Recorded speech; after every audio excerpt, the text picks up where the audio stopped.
Hello friends, welcome back to my channel পিউস kitchen.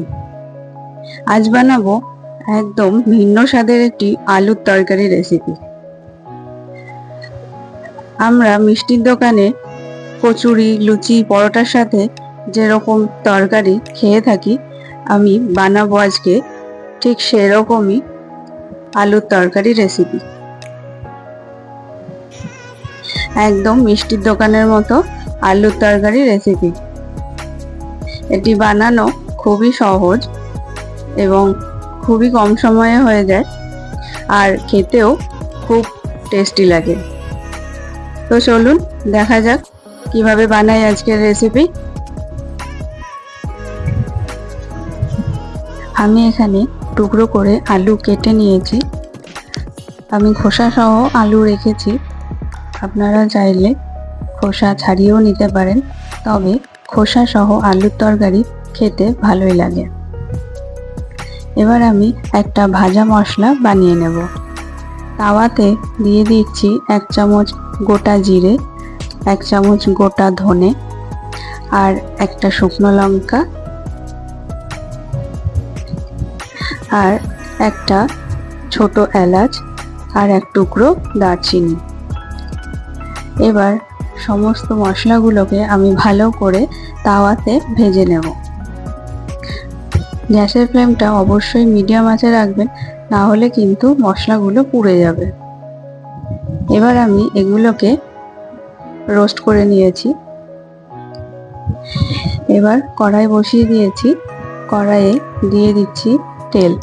খুব বেশি তেল দেব না, সামান্য একটু তেল দেব।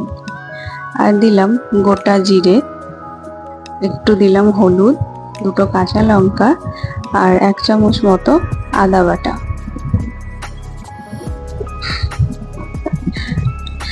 আর দিলাম সামান্য একটু হিং। এবার আমি টুকরো করে কেটে নেওয়া আলুগুলোকে আগে প্রেসার কুকারে 1 চামচ নুন দিয়ে একটা সিটি দিয়ে সিদ্ধ করে নিয়েছিলাম, সেটা আমি এবার কড়াইয়ে দিয়ে দিলাম। কড়াইয়ে দেওয়ার পর ভালো করে আলুটাকে নাড়াচাড়া করে হালকা ফ্রাই করে নিতে হবে।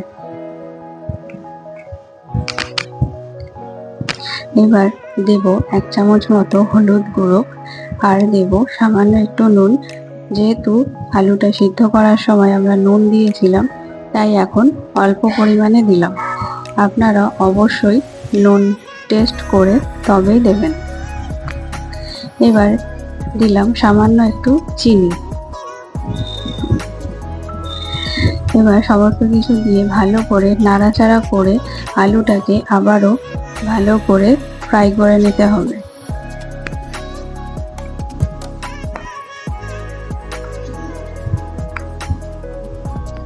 আলুটা ভাজা হয়ে গেলে এবারে আমি দিয়ে দেব জল। আপনারা অবশ্যই পরিমাণ মতো জল দেবেন, কারণ অনেকে পাতলা ঝোল পছন্দ করেন, আবার অনেকে একটু মাখা মাখা পছন্দ করেন। সেই অনুযায়ী আপনারা জলটা দেবেন। তবে এই আলুর তরকারি খুব বেশি পাতলা, আবার খুব বেশি মাখা মাখাও ভালো লাগে না। এবারে আমি ঝোলটা ফুটে গেলে দিয়ে দেব ভেজে রাখা মশলাটা। মশলাটা দিয়ে আমি ভালো করে নাড়াচাড়া করে ঝোলের সাথে মিশিয়ে দেব। ভাজা মশলাটা অবশ্যই নামানোর একটু আগে দেবেন, না হলে কিন্তু গন্ধটা চলে যাবে। তো দেখুন, আলুর তরকারি আমাদের রেডি। এটি আপনারা রুটি, লুচি, পরোটা বা কচুরির সাথেও সার্ভ করতে পারেন। এটি খেতে দুর্দান্ত হয়, একদম মিষ্টির দোকানের মতো। আপনারা অবশ্যই এটি বাড়িতে ট্রাই করতে পারেন এবং কেমন লাগলো অবশ্যই কমেন্টে জানাবেন। এবং ভিডিওটি ভালো লেগে থাকলে অবশ্যই লাইক করে দেবেন। আর যারা আমার চ্যানেলে নতুন ভিডিও দেখছেন, তারা অবশ্যই চ্যানেলটি সাবস্ক্রাইব করে দেবেন, আর পাশে থাকা বেল আইকনটি প্রেস করে দেবেন, যাতে করে নতুন নতুন রান্নার ভিডিও এলে সবার প্রথমে আপনি নোটিফিকেশন পেয়ে যান। তো চলুন, আজকের মতো টাটা। আবার দেখা হচ্ছে নতুন কোনো রেসিপি নিয়ে। ধন্যবাদ।